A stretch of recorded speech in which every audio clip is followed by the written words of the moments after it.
Hello, আসসালামু আলাইকুম। শখের খামার ফরিদপুর ইউটিউব চ্যানেল এবং ফেসবুক পেজ থেকে ছোট্ট একটা শর্ট ভিডিও নিয়ে চলে আসলাম। তো আজকে আপনাদের সাথে আলোচনা করব খুবই ইম্পর্টেন্ট একটা বিষয় নিয়ে। সেটা হলো যারা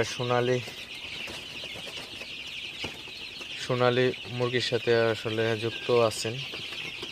তো অনেক সময় দেখা যায় আসলে সোনালি মুরগির বাচ্চাগুলোর পাখা ঝুলে যায় এবং মুরগির বাচ্চাগুলোর পশম আসলে ফেদারগুলা উস্কো ফুস্কো হয়ে যায়, আসলে খাবার খায় না, ঝিমানো ধরে, ঝিমায় এবং পরবর্তীতে দু একদিন পরে কিন্তু মারা যায় পরিশেষে। তো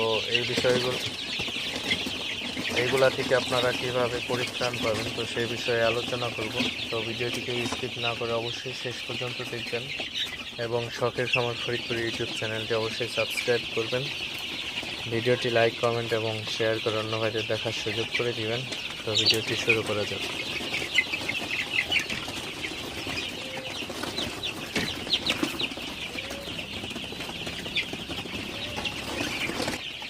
তো আপনারা দেখতে পাচ্ছেন আমার সোনালী সুপার হাইব্রিড মুরগির বাচ্চাগুলা মাশাআল্লাহ সুস্থই আছে। তো তারপরেও হচ্ছে আমার এই সেটে 700 বাচ্চা। তো 700 বাচ্চার মধ্যে কয়েকটা বাচ্চা দেখলাম আসলে আপনার ঝিমাইতেছে। তো সেই ঝিমানোর জন্য আসলে আমি কি মেডিসিন দিলাম এবং পাখা ঝুলে যায়, বাচ্চাগুলো ছোট হয়ে থাকে। তো এই বিষয়গুলো থেকে কিন্তু আসলে কিভাবে পরিত্রাণ পাওয়া যায় সেই বিষয়গুলো অনেকেরই অজানা।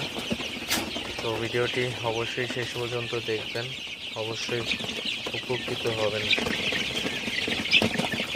তো সোনালী বাচ্চাগুলোর আসলে 10 থেকে 20 দিন বয়সের মধ্যে কিন্তু এই সমস্যাটা দেখা যায়, আসলে পাখা ঝুলে পড়ে এবং বাচ্চার খাবার দাবার বন্ধ হয়ে যায়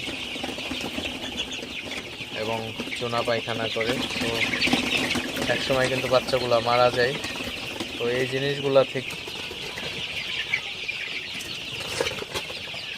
আপনার কি ওষুধ দিতে হবে, তো প্রথমত আপনার এই সমস্যা থেকে মুক্তি পাইতে হলে অবশ্যই আপনাকে মুরগির ঘরের যে তাপমাত্রা, সেই তাপমাত্রাটা কিন্তু আপনাকে 100% প্রপার করতে হবে।